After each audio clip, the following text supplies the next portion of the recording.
Les jeunes sont tellement paresseux. Les jeunes ne veulent plus travailler. Dès lors que ce n'est pas l'argent facile, ça ne les intéresse pas. Vous savez, nous sommes dans un monde digital, un monde numérique. Qui veut dire quoi? Le jeune de maintenant est plus exposé à certaines réalités que le jeune de 1920. Le jeune de 1920 pouvait lui travailler de 9h jusqu'à 19h et ne pas se soucier de quelle heure il est, dès lors qu'il sait qu'il aura sa nourriture à gagner, qu'il aura son argent à gagner. Mais maintenant, ce n'est même plus le cas. Ce n'est plus l'argent qui donne la rage et la niaque à un jeune. Il faut plus. Et ce plus est trouvé là où son centre d'intérêt est. Et quel est le centre d'intérêt du jeune de maintenant? C'est celui-là qui voit qu'il peut toujours surfer, il n'y a pas de problème. Le jeune de maintenant ne peut plus faire plus d'une heure sans passer sur son téléphone, voir qu'il a écrit. Même s'il sait qu'il a retiré la connexion, qu'il n'a même pas mis la connexion, il va quand même toujours vouloir passer là-bas. Parce que c'est comme ça que le monde est. Nous sommes à la technologie évolue chaque jour et tout le monde est exposé à ça, surtout les jeunes. Alors, on dit très bien que là où il y a un problème, se trouve une solution. Et là où on a trouvé une solution, on répond à une grande source de revenus. Ok. Si on a remarqué que les jeunes ne se concentrent plus, parce que bien évidemment, ça a été prouvé par des chercheurs scientifiques européens, plus précisément de Londres, que les jeunes ne peuvent plus se concentrer jusqu'à plus de 1h30. C'est-à-dire qu'après 1h30 de concentration, ça c'est pour celui-même qui est très intelligent, il va d'abord descendre, le taux de concentration va descendre. C'est évident, ce n'est pas notre choix, c'est le choix de la société, c'est le choix de ceux-là qui font du digital une source de revenus. Il s'agit de faire quoi? Regarde bien autour de ton entreprise ou alors ton business, tu vois. Toi là qui recherches un jeune qui sera très dynamique, efficace, ne mélange pas ce jeune-là à faire des métiers que toi tu sais ou alors des tâches que toi tu sais que la personne de 30 ans peut faire facilement. Ou alors la personne de 40 ans même qui est dans ton entreprise ou ton business peut faire. Regarde les métiers qui sont en ligne, qui va lui permettre toujours de toucher son téléphone et rester connecté. Je ne sais pas si tu comprends ce que je dis.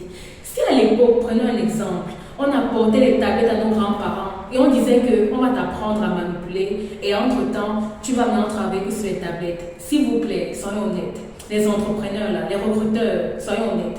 Vous devez être gênés, même les grands-parents pouvaient être gênés. Parce que oui, tu vas maîtriser un truc, mais ce n'était pas encore donné. Ce n'était pas encore, je veux dire, la période là. Ou alors cette époque-là, que toi tu commences déjà à manipuler le digital. Non, parce qu'on était encore aux années 1900. Donc tu étais tellement à l'aise à manipuler le champ, à manipuler ta roue, ton bâton, à cultiver le champ. Là, tu maîtrisais. Non, tu maîtrisais. Alors pourquoi on veut faire l'inverse aux jeunes de maintenant? Aux jeunes de 2000, 2005, 2002. Non, c'est pas possible. Elle va voir que toi tu baisses son charisme quand toi tu demandes que porte les assiettes quand tu arrives à 9h. Après, on voit ça là-bas au Carrefour. Une fois que tu es au Carrefour, ouvre le restaurant, ouvre le bar. Ma fille, tu bailles le sol. Quand tu bailles le sol, elle va puiser l'eau. Après avoir puisé l'eau, reste, tu t'assois. Après, non, la jeune m'a dit que mais elle veut baisser mon charisme. Non, mais la data, si elle veut baisser mon charisme à moi, elle veut se foudre de ma gueule parce qu'elle croit que je veux l'argent. Ok, comme elle veut me faire ça, moi, je veux regarder bien à l'affaire là. Et moi, je vais baisser sa part de charisme. Je vais baisser d'abord son business là, qu'elle croit qu'elle va m'utiliser pour émerger là. C'est comme ça que dans le cas, ça se passe. Puisqu'elle pense que ses égos sont dans les lives, sont sur les TikTok, en train de casser les champagnes, en train de danser, twerker là-bas. Et toi, tu l'envoies poncer les mamies. Elle ne va pas comprendre ça comme toi.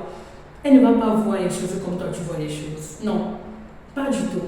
Alors pour éviter ça, décide tout simplement de mettre les jeunes à leur place en leur donnant des métiers qui sont exposés au digital, des tâches qui sont exposées au numérique. C'est-à-dire que là où elle peut manipuler le téléphone, être connecté avec sa source, dire que oui, voici mon data, voici à quoi j'appartiens, voici à quoi je peux vraiment trouver que je suis utile. Vous voyez un peu le truc, non? Et avec ça, vraiment, chacun va être dans son camp, plus personne ne va se plaindre de que oh, le service n'est jamais bien rendu, il n'y aura pas de ça. Quand toi, tu vas voir que la jeune là, elle va maîtriser ce que toi tu ne maîtrises pas.